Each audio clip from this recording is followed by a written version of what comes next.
tratar el tema de insuficiencia respiratoria nasal o insuficiencia ventilatoria nasal. Simplemente es un cuadro ocasionado por la dificultad del paso de aire a través de las fosas nasales, o que haya un pasaje incompleto de ese aire, y esta condición puede producir una alteración a nivel de la hematosis. ¿Qué es la hematosis? ¿Quién me dice qué es la hematosis? La hematosis es el equilibrio respiratorio, es el adecuado intercambio de oxígeno que entra, ¿verdad? Entra del medio ambiente junto a otros gases, pero el que recoge uno es el oxígeno, que pasa a través del alvéolo, primero por las fosas nasales, después por la faringe, laringe, tráquea, bronquios, bronquiolos y finalmente los alvéolos, en donde pasa al sistema circulatorio el oxígeno y de allí se extrae el gas carbónico, que pasa al exterior exhalado. Entonces, ese intercambio de gas carbónico y oxígeno se denomina hematosis. Si nosotros desde el principio problema en cualquier trayecto de la vía respiratoria, tanto superior como inferior, vamos a presentar alteraciones en esa hematosis. En esa insuficiencia respiratoria nasal tenemos una clasificación, se clasifica en cualitativas y cuantitativas. Dentro de las cualitativas tenemos una causa extrínsecas, otras intrínsecas, y las cuantitativas, causa orgánica y causa funcional. Ahora vamos a ver cada una de ellas. Entonces, dentro de las cualitativas, la alteración afecta el acondicionamiento del aire inspirado. Es decir, ese aire inspirado ustedes saben que tiene que cumplir cuando entra con unas condiciones de humedad, de calentamiento, ¿verdad? Y de filtración de partículas extrañas. Entonces, dentro de las extrínsecas, son las que se derivan del medio externo. Por ejemplo, las variaciones ambientales que superan la capacidad de compensación de la mucosa nasal y modifican la función mucociliar. Ejemplo, las temperaturas menores de 8 grados y mayores a 40 grados centígrados. Hay un cambio en la mucosa nasal que permite la modificación de la función mucociliar, es decir, aquella que nos permite precisamente esa capacidad de filtrar las partículas extrañas, de humedecer el aire, de calentar el aire inspirado. Y bueno, obedece a ese tipo de temperaturas extremas, temperaturas menores de 8 grados centígrados y mayores de 40 grados centígrados. Se dice que la humedad también afecta esa compensación de la mucosa nasal cuando está por debajo del 30%. Y como les mencionaba, pues la presencia de contaminación ambiental dado por el polvo, dado por los gases, dado por los tóxicos que se pueden inhalar a través de los gases, pueda estar afectando esa función mucociliar. Vamos a ver si hay alguien que esté pendiente de entrar. No, todo bien. Mariana. Entonces tenemos dentro de esas causas cualitativas las causas intrínsecas, o sea, ya factores que tienen que ver con el organismo, ¿no? Y también así modifican la función mucociliar, ¿sí? Y alteran el ciclo nasal y que impiden el acondicionamiento del aire. Entonces tenemos enfermedades congénitas que nos pueden ocasionar una alteración en la función mucociliar y en la mucosa nasal. La condición fibroquística o enfermedad fibroquística, en el cual pues el gen de la fibrosis quística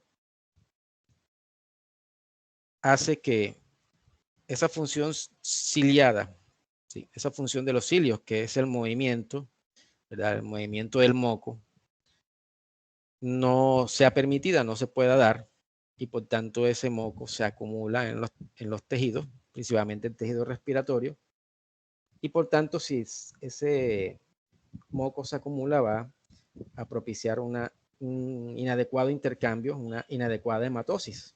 ¿Por qué? Porque se está acumulando una sustancia hiperviscosa, la cual no va a permitir que el oxígeno entre ni que el gas carbónico también salga normalmente. Condiciones como el síndrome de Cartagener, perdón, que consiste en tres condiciones. Una, que el paciente sufra de bronquiectasia. ¿Qué es una bronquiectasia? Es una dilatación anormal de los bronquios. El bronquio permanece abierto, ¿verdad? Vasodilatado o bronquio dilatado. Y eso pues va a permitir la aparición de cuadros infecciosos, que también todas esas secreciones provenientes del sistema respiratorio también empiezan a acumularse, y pues el paciente se puede complicar con procesos más avanzados, procesos respiratorios avanzados, con neumonías complicadas, ¿verdad? Y de hecho, pues esa es una de las causas intrínsecas. Entonces tenemos las bronquiectasias, es una de las características del síndrome de Cartagener. La destrocardia, que es aquel paciente que tiene la punta o el ápice del corazón hacia la derecha, no hacia la izquierda. Y la presencia de sinusitis también. Esa es la triada del síndrome Cartagener. Ojo, puede ser pregunta del examen. La presencia de alergias. La presencia de alergias, de procesos alérgicos, que el paciente sea atópico, que se generen todo ese tipo de reacciones alérgicas. Puede ser, ustedes saben que la teoría de la alergia es diversa al medio ambiente. Dentro del medio ambiente se encuentran algunos factores que te pueden producir la alergia. El uso de medicamentos, en los cuales también puede ser hipersensible a algún componente de ellos. Entonces, dada esta pues importancia de la manifestación de procesos alérgicos en el organismo, pues como causa intrínseca, pues puede afectar asimismo la capacidad de compensación de la mucosa nasal, y se puede dar la modificación de esa función mucociliar. Hay otros procesos como las distonías neurovegetativas, pues esos pacientes que sufren de algún modo de algún cuadro degenerativo a nivel neuronal, y también propicie esa alteración del ciclo nasal y el acondicionamiento del aire. Enfermedades metabólicas como por ejemplo la diabetes mellitus, cuando el paciente hace un cuadro de cetoacidosis diabética por secundario a un proceso infeccioso severo, o algún cuadro de neumonía, o un cuadro de infección urinaria severa, o cualquier proceso que te produzca inflamación e infección, te puede afectar esos factores intrínsecos, esa capacidad de la compensación de la mucosa nasal, y modificar también el mantenimiento de la función mucociliar, que como ya dijimos, el movimiento de los cilios, esas células ciliadas, es la que permite que se remueva el moco y que se vaya expulsando, y se evite episodios como la colonización bacteriana. Sobre todo, pues, hay que tenerlo muy en cuenta porque ahorita pues estamos en una pandemia, y cuando la persona sufre de COVID-19, entre otras cosas, pues, entre otras manifestaciones clínicas y entre otras secuelas, también el paciente pueda quedar con una secuela respiratoria, y más adelante ese sistema respiratorio esté tan indefenso, tan débil, que permita la entrada de cualquier germen patógeno que pueda provocar un proceso infeccioso y por ende arriesgar la vida del paciente. Entonces tenemos esas causas extrínsecas y causas intrínsecas. Tenemos la insuficiencia respiratoria cuantitativa. Ya aquí pues estamos contabilizando, ya nos referimos a números. Entonces, se produce una alteración en la disminución del aire inspirado, ¿verdad? Tenemos dos causas orgánicas y causa funcional. Dentro de las causas orgánicas tenemos cualquier alteración a nivel de las estructuras de la pirámide, las fosas nasales y la nasofaringe. Entonces, por ese motivo, pues, hay que estar muy pendiente de qué procesos, cuando se le hace seguimiento al paciente, hay que mirar qué procesos están afectándolo, que pueden estarlo conllevando a una insuficiencia respiratoria nasal. Entre ellos están las alteraciones de la pirámide, que ustedes saben que hace parte de las estructuras de la nariz, acciones intranasales. Bueno, ya en parte hablamos de esto, de pronto es la posibilidad de aplicarle al paciente soluciones que permitan hacer una dilatación de la vía aérea respiratoria superior, empezando por la nariz. Las alteraciones rinofaringeas, por ejemplo, la presencia de masas en la rinofaringe, te altera y te produce una disminución del aire inspirado. Si tenemos un tumor a nivel de la rinofaringe, puede estar obstruyendo la vía aérea respiratoria superior, ¿ya? Y posteriormente nos puede causar en el paciente periodos de desaturación, así como teníamos, bueno, como teníamos un paciente en el servicio de hoy en la mañana, señor, pues con un tumor nasal, y precisamente pues, estaba en el servicio donde yo laboro por dificultad respiratoria y estaba empezando a desaturar. Entonces, todas esas alteraciones que te comprometan cualquiera de las estructuras de la nariz, ¿verdad? Te puede propiciar, te puede provocar una insuficiencia ventilatoria. Ahora, hay otras causas que son funcionales, en las cuales pues hay, por ejemplo, una hipertrofia reversible de los cornetes. Acuérdense de las estructuras, aquellas estructuras que vimos en la primera clase, unos cornetes que pueden aumentarse de tamaño. Se produce una hipertrofia, ya sea por un cuadro inflamatorio, ya sea por un cuadro infeccioso.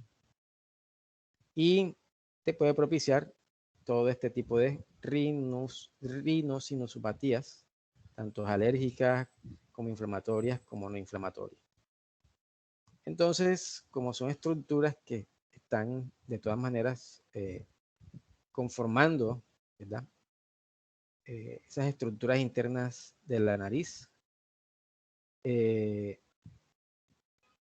cuando sucede un proceso que puede ser reversible, como una hipertrofia, dado un proceso alérgico, inflamatorio o infeccioso, pues nos está apuntando hacia una causa funcional. Bueno, ¿tienes alguna pregunta hasta aquí?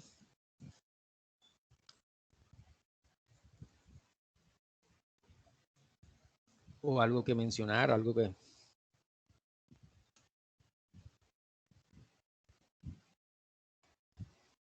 Bueno, ustedes tienen aquí, abro paréntesis, tienen aquí la posibilidad de ver la programación dentro del plan calendario, ¿verdad? Para que de todas maneras ya pues sepan cuál es el tema que viene, el tema que se va a dar en cada encuentro. Si alcanzamos a hablar de sinusitis hoy, como creo que sí sea, ya pues continuaremos con el seminario de rinitis alérgica, perdón, rinitis aguda y rinitis crónica. Ya saben cuál es el grupo que viene. Ok, entonces tenemos aquí pues las alteraciones de tipo cuantitativo. Cuantitativo, ¿por qué? Porque podemos medir, porque lo podemos cuantificar. Y ahora miramos cómo se puede cuantificar esa presión nasal de aire. Bueno, entonces, según la edad, en los lactantes encontramos pues las malformaciones e imperforación cuanal. Las cuanas pues son unas estructuras que se encuentran ya pues en el tercio posterior de la rinofaringe, ¿sí? Cuya estructura, si se ve afectada, si no es perforada, porque normalmente está perforada para que pueda pasar el aire, ahorita vemos una gráfica, pues estamos viendo un proceso que es una malformación y que puede causarte insuficiencia ventilatoria nasal.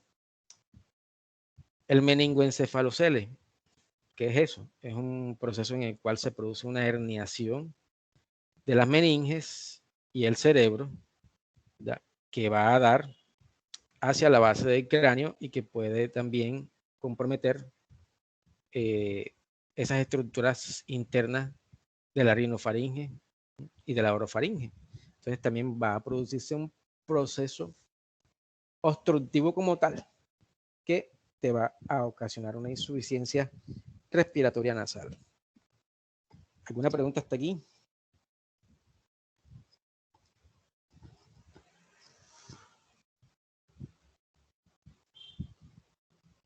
Durante nuestra infancia, más o menos, a edades medias de la infancia, 6, 7 años, 5, 6, 7 años, podemos presentar un incremento en las estructuras de la adenoide, produciéndose la enfermedad adenoidea o adenoiditis, la cual también pues es una estructura que compromete la vía aérea respiratoria superior. Entonces, cuando se presenta ese agrandamiento, ese aumento del tejido de la adenoide, se puede producir esa alteración, ese cuadro obstructivo. Hipertrofia de los cornetes o rinosinusitis o alergia. Ustedes saben que pues, los cornetes son unas estructuras que se encuentran en la parte anterior de la nariz, ¿cierto? Y pues son estructuras que permiten el buen paso del aire, siendo una de las estructuras pues, respiratorias que encuentra uno en primer orden. Y cualquier alteración tipo inflamatorio te puede producir un cuadro de obstrucción ventilatoria y lo que viene después, ¿verdad? Las complicaciones que puedan sobrellevar esa insuficiencia ventilatoria. La presencia de cuerpos extraños sucede mucho en la infancia, en edades de los 4, 5, 6 años. Perdón, sucede en estas edades, pero en mayor proporción en edades más pequeñas, menores de 1 año, menores de 2 años. La presencia de cuerpos extraños, monedas que se meten en la fosa nasal, en fin. Entonces, es una obstrucción, es un cuadro obstructivo que es físico al paso del aire. Adolescencia y adultez, fractura y hematomas del tabique, que te pueden ocasionar deformidad del mismo. La hipertrofia de los cornetes, que también se da en adolescentes. La presencia de pólipos nasales. Los pólipos nasales son unas lesiones tipo masa, tumefacta, tipo benigno mayormente, que salen en la mucosa nasal, en el interior de la mucosa nasal, y que por ende, bueno, la mayoría, dice la estadística que el 70-80% nacen externamente y el otro 30% internamente. Este no fue el caso. Y por ende, cuando tú tienes un cuadro obstructivo, ya a nivel de la fosa nasal, ya sea uni o bilateral, te puede ocasionar una insuficiencia respiratoria nasal. Otro, la presencia de tumores benignos y malignos en las fosas nasales. También, así como los pólipos, te pueden producir un cuadro obstructivo. ¿Alguna pregunta hasta allí? Entonces vemos aquí. Profesor, Sí. ¿qué hace que se formen los pólipos? Los pólipos nasales, bueno, como tumefacción o tumoración como tal, no hay una causa conocida. Pero se ha descrito, pues, aquellas personas que han estado expuestas a la luz del sol por mucho tiempo durante toda su vida. Suele ser un factor de riesgo para la salida de los pólipos. Vamos a buscar una imagen aquí. Vamos a buscar una imagen.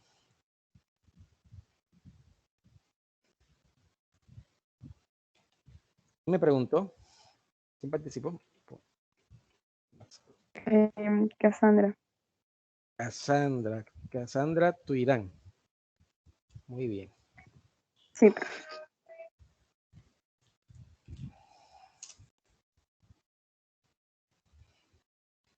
Bueno, aquí tenemos.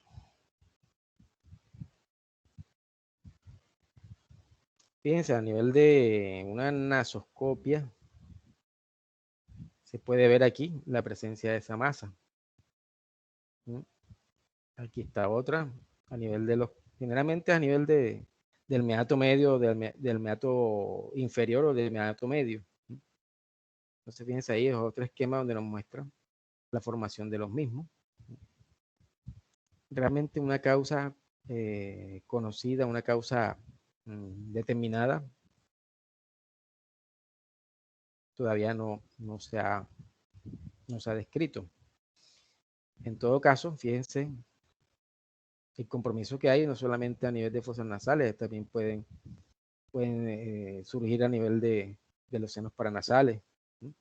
Entonces allí tenemos una estructura, ¿verdad?, que nos puede estar comprometiendo seriamente la ventilación nasal, que ustedes saben que es la entrada, es el principio de nuestro sistema respiratorio para que pueda propiciar el intercambio. Otros son los tumores benignos y malignos. Vamos a buscar una figura, una imagen también. Esta diapositiva no tiene mucha imagen.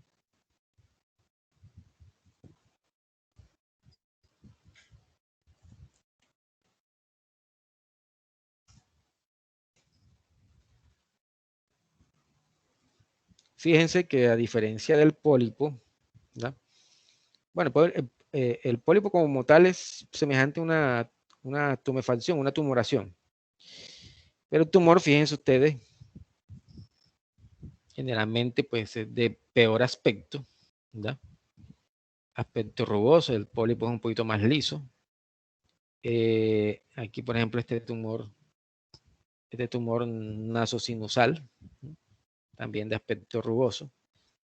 Bueno, con una patología pues determinamos la malignidad, ¿verdad?, y el compromiso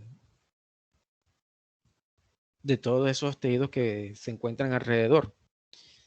Esta otro, por ejemplo, que es el carcinoma epidermoide en la cavidad nasal, generalmente es de tipo benigno, ¿verdad? Pero también fíjense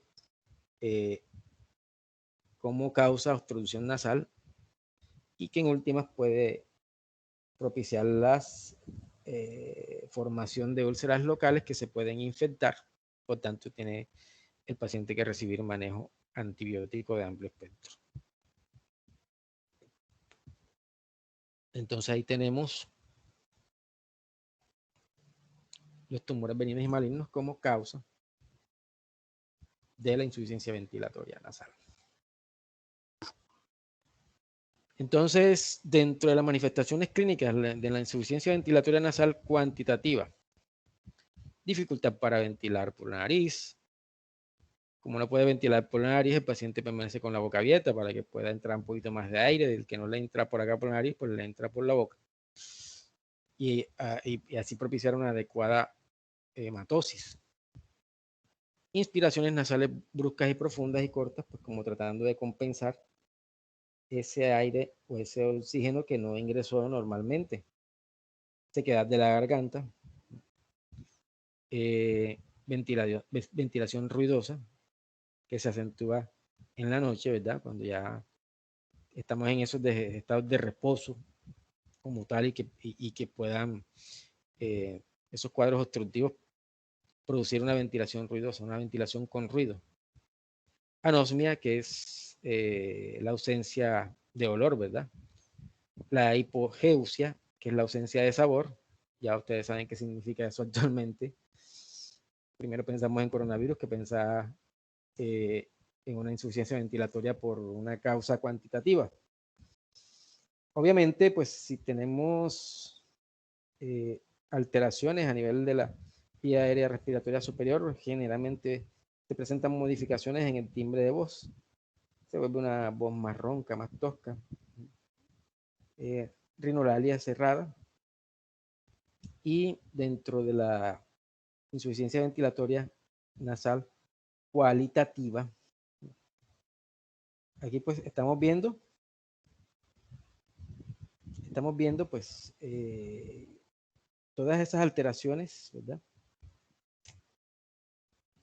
De tipo generalmente obstructivo, ¿verdad?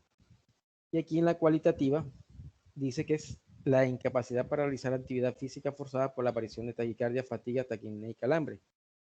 Ya esto corresponde a esa dificultad en la funcionalidad, en la poca entrada o la disminución de la entrada del oxígeno que requerimos para poder hacer las actividades físicas adecuadas a esa edad, forzadas. Entonces empieza a aparecer la taquicardia.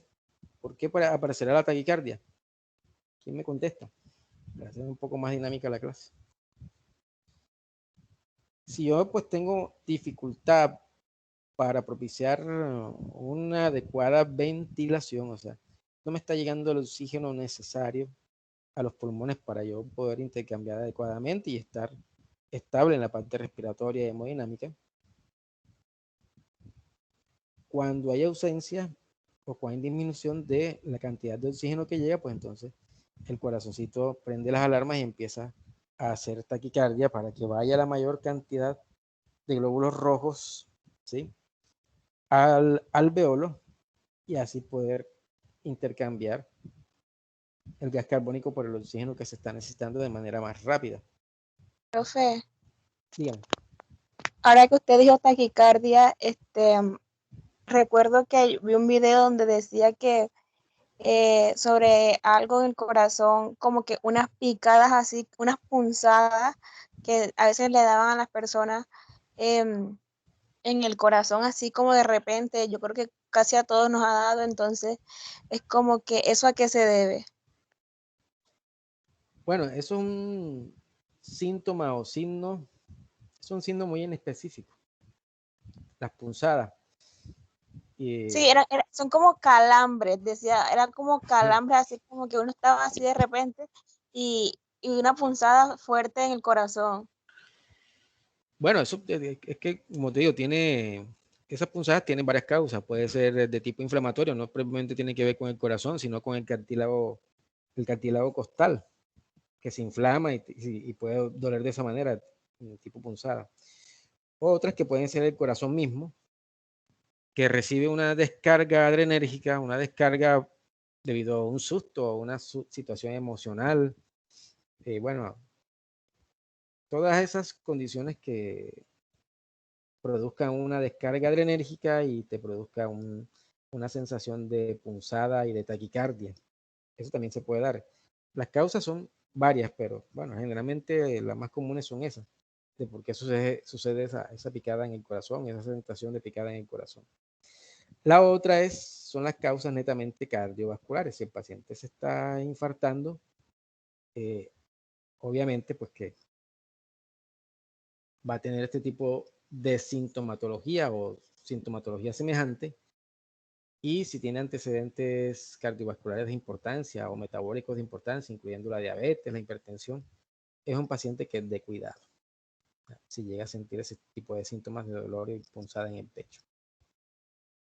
Otra, pues, causa son las costocondritis. Las costocondritis nada menos y nada más que es una inflamación de los cartílagos costales, ¿verdad?, dado por un trabajo pesado, por algún procedimiento pesado que haya hecho el paciente. Entonces, no sé si tengan más dudas o si te aclaré esa parte. Son varias las causas que te pueden dar Creo que el Esas, video mencionaba algo sobre, no sé si este será el término, lo estoy confundiendo, extrasístoles ventriculares, como que había, no sé cómo explicarlo en términos médicos, o sea, como que habían latidos de más y por eso eran como unas punzadas que nos daban. esas son las causas netamente cardíacas.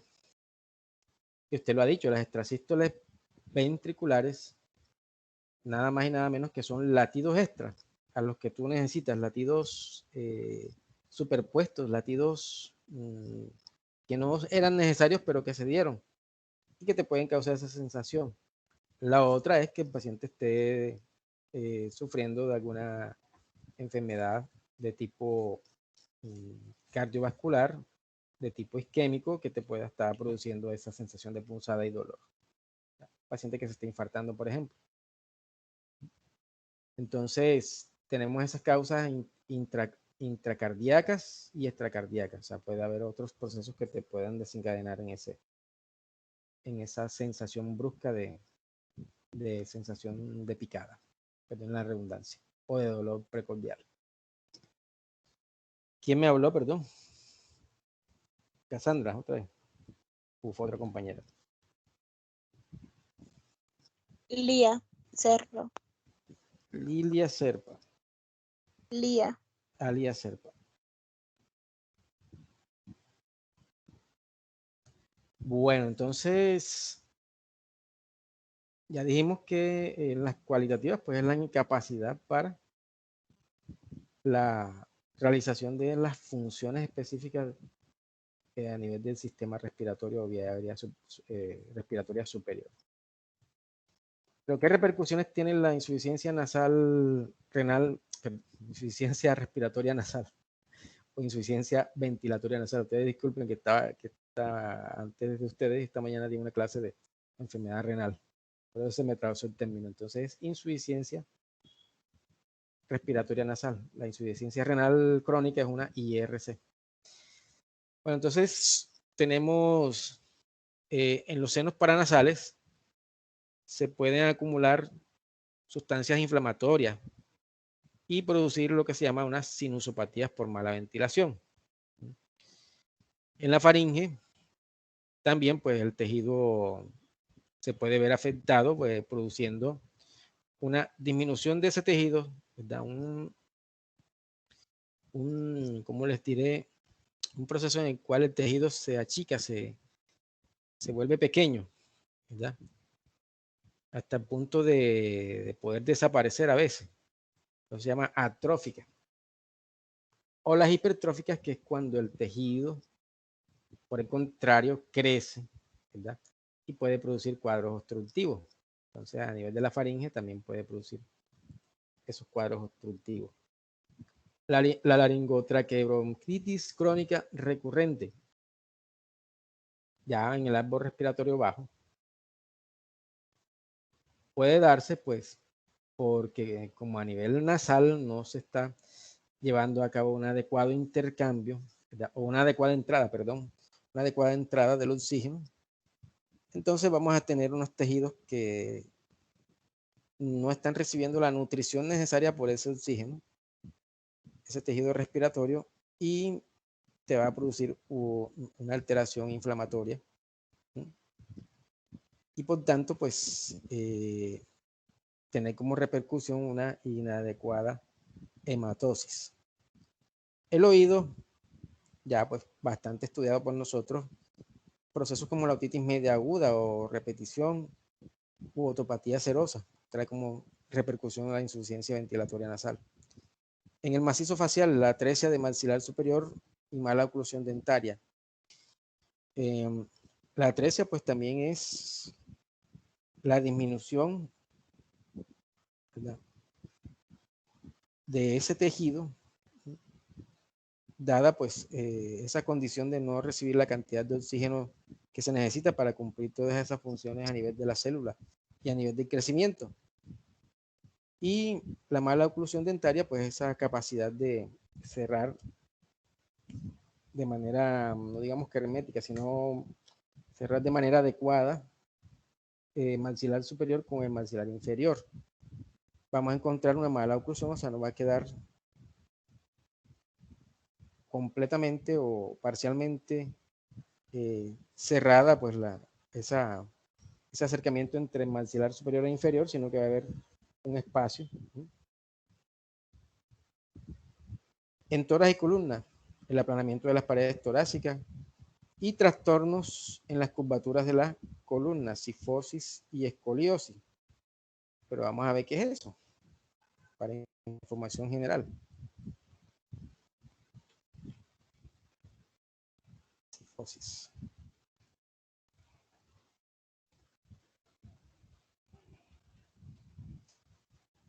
Entonces ahí tenemos que hay una alteración. Bueno, normalmente nosotros tenemos unas curvaturas.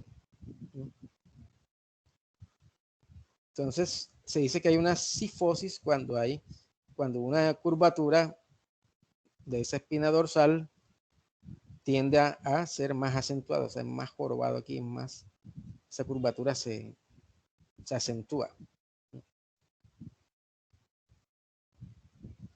Aquí lo podemos ver. Entonces, se acentúa más las curvaturas normales, la curvatura dorsal y la curvatura sacra. Entonces, tenemos ese proceso que se llama cifosis. Y la escoliosis.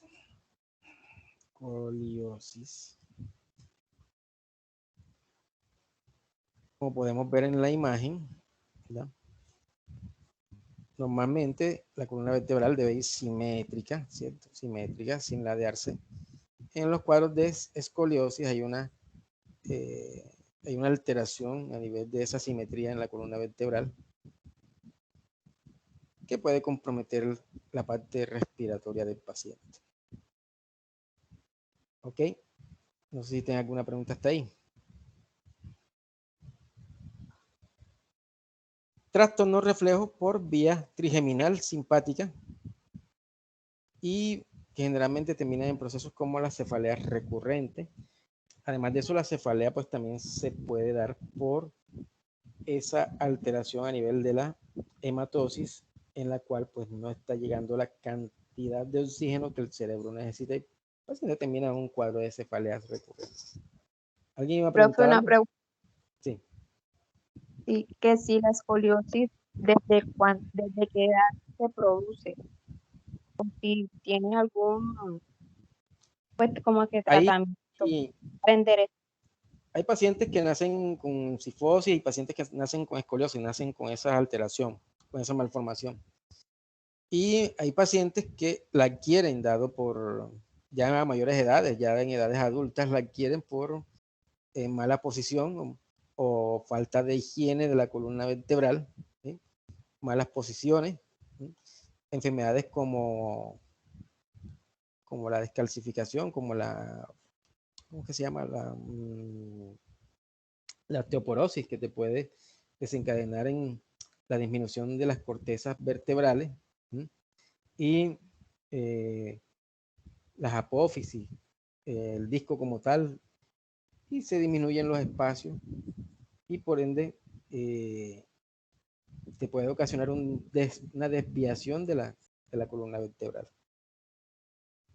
Y hay niños pues que en determinadas edades, hablamos de los 4 o 5 años, desde nacimiento pues tienen el defecto, pero lo desarrollan a cierto tipo de edad.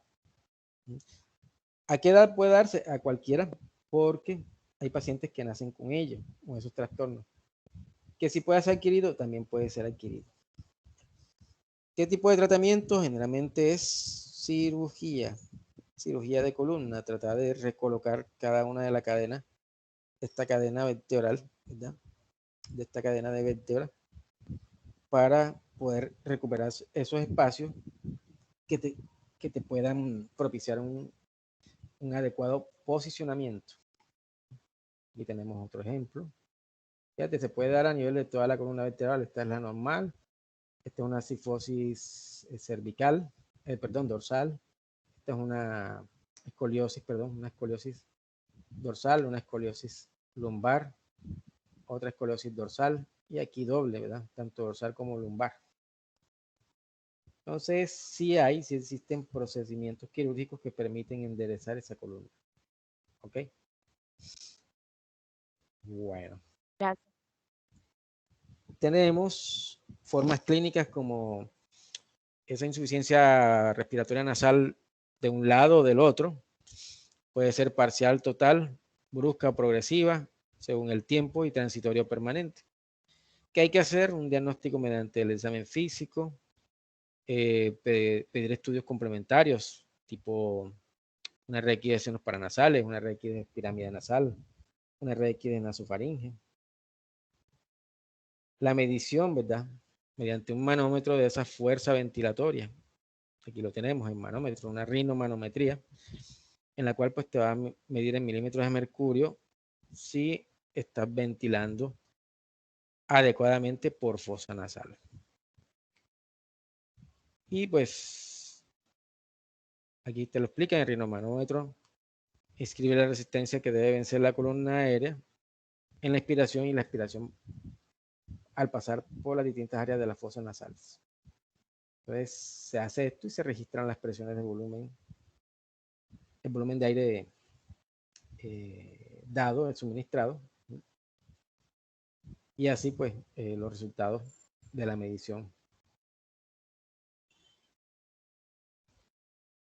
Entonces tenemos dentro de las alteraciones de la pirámide nasal las malformaciones como la microrrinia, es decir, una que termina en una nariz de tamaño pequeño, por eso se llama microrrinia, estrechez del puente, como puede darlos en patologías como la nariz en silla de montar, imperforación de las narinas, ¿verdad? Y pues, como hacemos diagnóstico, semiología, que el cirujano también vea, y la tomografía computarizada, si la tienes a la mano. Dentro de la insuficiencia valvular, porque tiene mucho que ver el colapso de las alas de la nariz durante la inspiración por disminución del tamaño de los tejidos.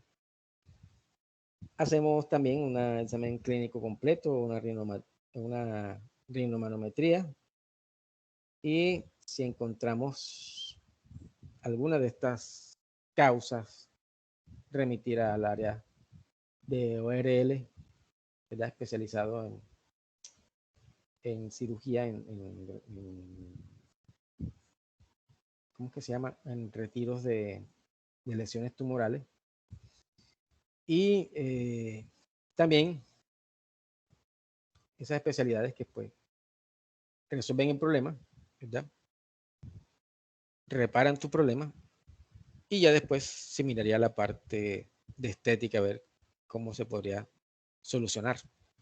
Entonces tenemos ese colapso de las alas de la nariz durante la inspiración por hipoplasia, por disminución del tamaño del tejido de los elementos condromusculares de la punta de la nariz. Dentro del traumatismo de la pirámide, fractura de huesos propios de la nariz. ¿Cuáles son las manifestaciones clínicas? Dolor espontáneo o a la digitopresión, sangrado por fosas nasales y deformidad de la pirámide u obstrucción. ¿Qué hacemos aquí? Lo mismo que hacemos acá, examen físico, radiografía y el tratamiento cuando la condición es unilateral se maneja con antiinflamatorios y hielo. Si es bilateral, reunión antes de los 7 días. Entonces, reducción antes de los 7 días. Perdón. Entonces, fíjense que esas alteraciones de la pirámide nasal son de tipo resolutivo, ¿verdad? Generalmente requieren tratamiento quirúrgico. Alteraciones intranasales. Podemos presentar presencia de hematoma del tabique, dado por un traumatismo. Hay que drenarlo antes de las 48 horas porque puede propiciar la necrosis del tabique, que es algo grave, ¿verdad? La muerte tisular a nivel del tabique nasal.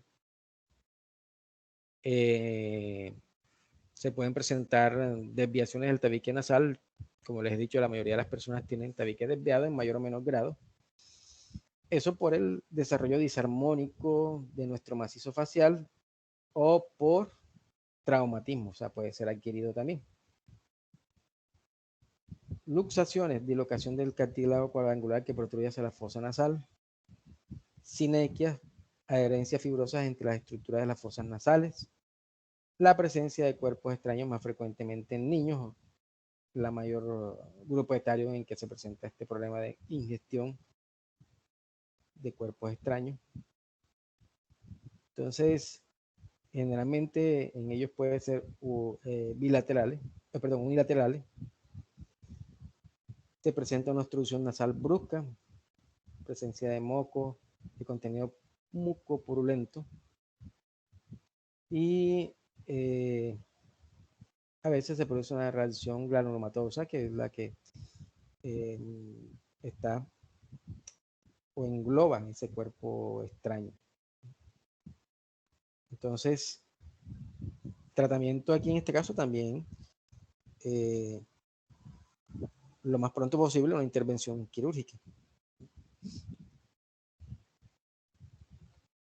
En la rinofaringe, bueno, aquí tenemos las adenoides. Es un tejido que se forma a nivel de la región posterior de la rinofaringe y que fíjense que puede clasificarse en grado 1, grado 2, grado 3 según la obstrucción que pueda producir. Fíjense, esta es la rinofaringe y aquí se puede producir ese tejido. Aquí está normal la ausencia, aquí está en grado 3 una obstrucción del 33%, perdón, grado 1. Grado 2 una obstrucción del 66% y grado 3 una obstrucción completa, una obstrucción del 100%. Entonces se puede producir un crecimiento, una hipertrofia de tipo vegetativa en esa adenoide. Entonces, las edades, ahora que estuvieran preguntando las edades, se puede dar a partir de los 9 meses hasta los 3 años. Y empieza a evolucionar al 5.º año. Entonces, dentro de esa hipertrofia adenoidal, ya lo dijimos, tenemos la leve, 1/3 de la nasofaringe, la moderada ocupa 2/3 de la parte de la luz y la severa ocupa más de 2/3 de la parte de la totalidad de la luz. ¿Cómo hacemos diagnóstico? Por medio de clínica y antecedentes del paciente. Si usted ve que el paciente le cambia la voz, siempre lo ve cansado por trasnochar, ¿sí?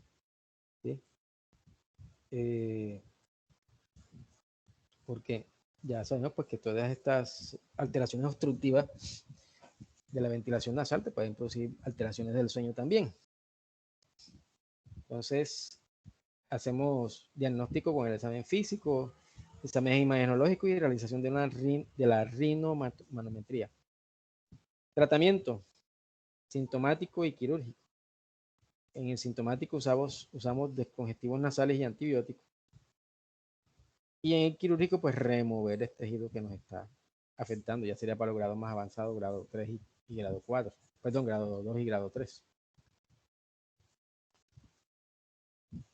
En la atresia de las cuanas, malformación congénita más frecuente de la nariz, exactamente ahí en la zona posterior de la rinofaringe.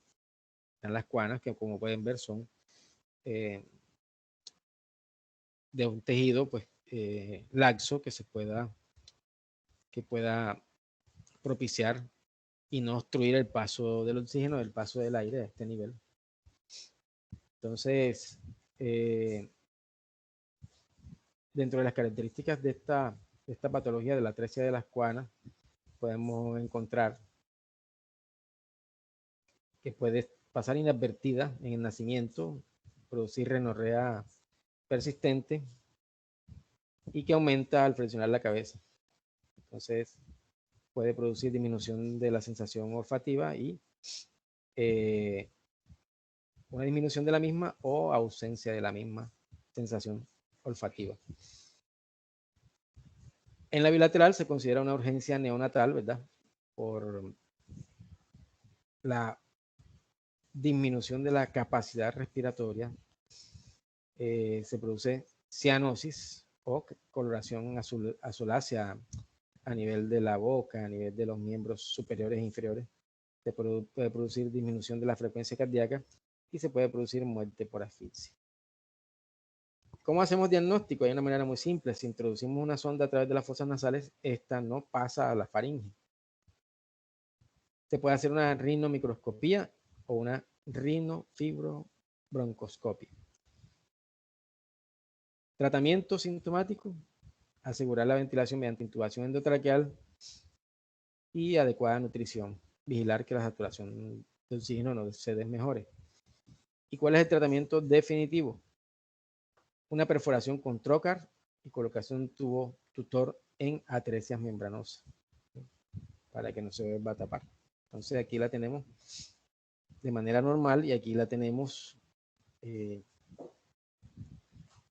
esa atresia de las cuanas la tenemos aquí de manera imaginológica. Fíjense que esta normalita llega hasta acá, pero esta no, se acortó allí. Ok, ¿alguna pregunta hasta aquí?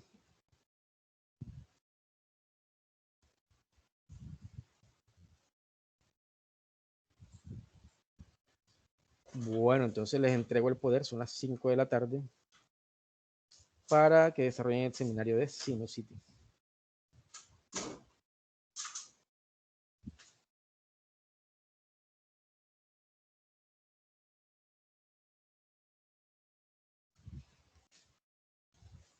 Y los escucho el seminario.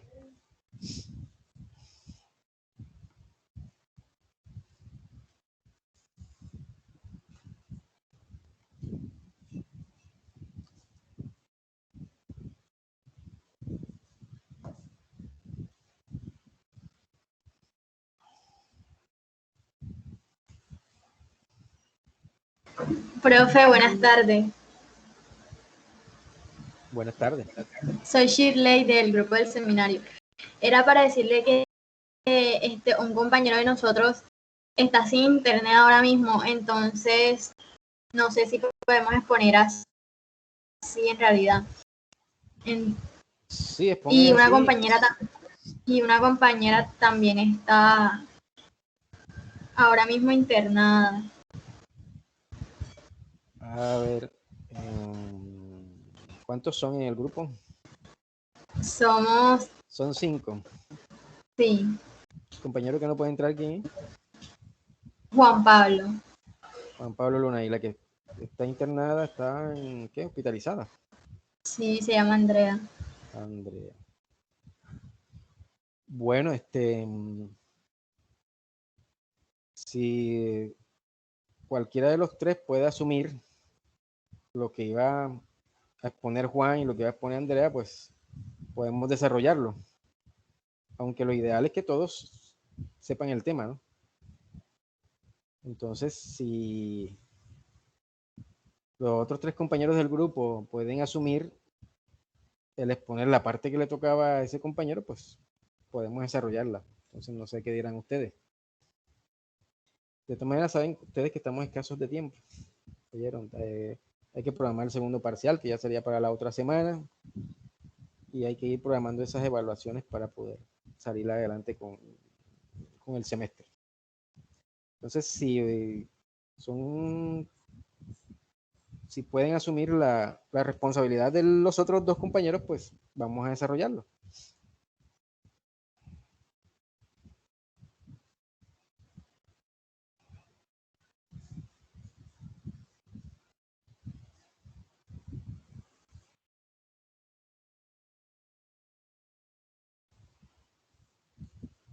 Le damos tiempo de que se pongan de acuerdo.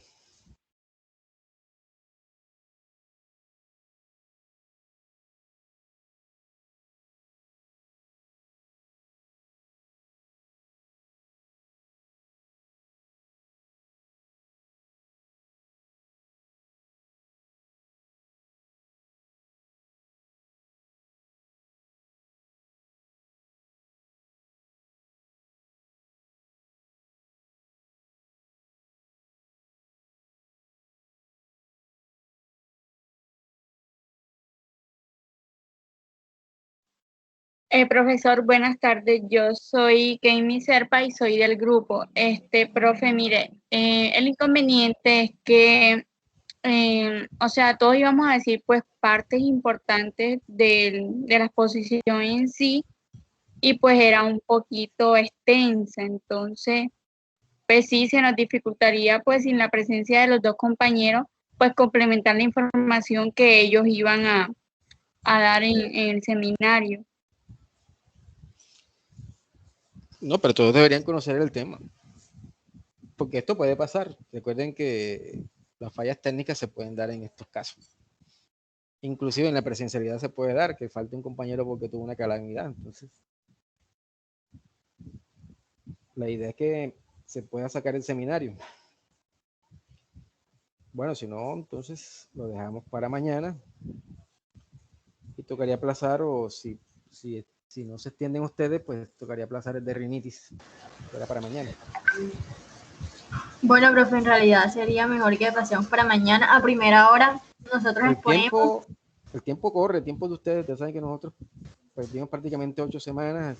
Por mucho que uno quiera recuperar esas 8 semanas, siempre está alcanzado.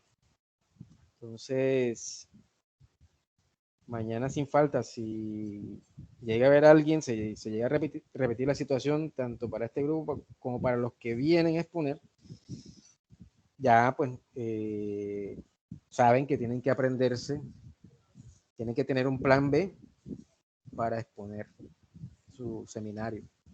Si llegase a faltar algún compañero, entonces tienen que tener un plan B. Se los digo hoy para los grupos que vienen. ¿Ok? Bueno, profe, gracias. Está bien, profe. Bueno, quedamos así. Que estén bien. Profe. Profe. Verdad.